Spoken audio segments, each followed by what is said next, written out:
Bonjour les amis. Aujourd'hui, nous allons nous éloigner des livres. Pas pour les oublier, mais pour parler d'un sujet très important. Un sujet qui fait mal au cœur. Un sujet qui touche beaucoup de familles. Aujourd'hui, nous allons parler de familles où les frères et sœurs ne se parlent plus. Je parle avec mon cœur d'enfant. Je parle avec une voix souvent tremblante. Quand les frères s'éloignent, Dieu s'éloigne. Quand ce que Dieu unit se brise, les bénédictions s'envolent. Je vais vous raconter une histoire. Il y avait autrefois, dans un village paisible, une famille simple. Des frères et sœurs vivaient ensemble. Ils mangeaient dans la même assiette. Ils dormaient sous le même toit. Ils riaient ensemble. Un jour, quelque chose s'est cassé.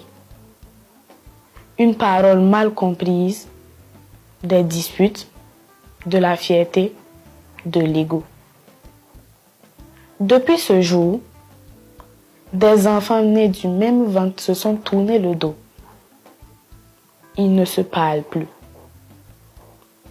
Des années plus tard, ils se sont mariés. Des enfants sont nés. Mais les cousins ne se connaissent pas. Ils vivent dans la même ville. Ils portent le même nom. Mais ils s'ignorent. À la maison, les enfants posent des questions. Pourquoi on ne va jamais chez tonton? Pourquoi on ne voit pas tata? Pourquoi les autres enfants ne viennent pas jouer avec nous? Les parents répondent peu. Parfois, ils se taisent. Parfois, ils parlent mal de leurs frères et sœurs. Les enfants écoutent. Les enfants apprennent. Ils apprennent la colère. Ils héritent d'un conflit qui n'est pas le leur. Ils grandissent séparés. Ils perdent le lien familial. Ils perdent le soutien des cousins. Ils perdent une partie de leur histoire. Plus tard, ils manquent de repères et souvent, ils répètent les mêmes conflits. Un enfant qui ne connaît pas sa famille manque de racines. Un enfant qui hérite de la haine apprend la méfiance. Chers parents, quand les frères et les sœurs ne se parlent plus, ce sont les enfants qui en paient le prix. Des innocents qui n'ont rien fait. Les cousins ne sont pas des ennemis. Ils sont une richesse. La famille ne se limite pas à papa, maman et les enfants.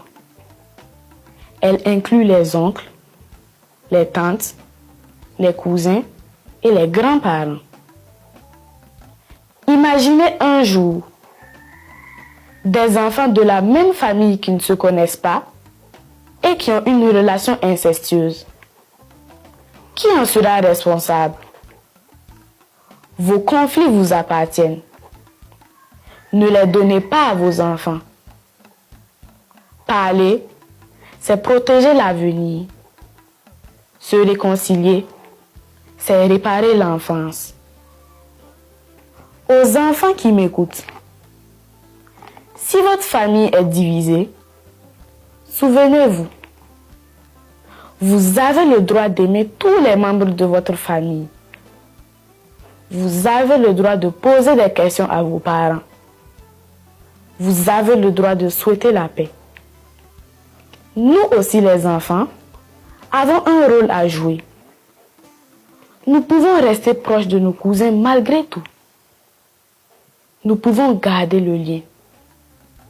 Il se peut que cela aide les adultes à se rapprocher. Une famille divisée est affaiblie. elle n'aura aucune faveur divine et ancestrale. Une famille unie construit des adultes solides et un avenir radieux. Aujourd'hui, revenons aux valeurs africaines de solidarité et d'entraide. Rebâtissons le noyau familial. Il est le pilier de notre société.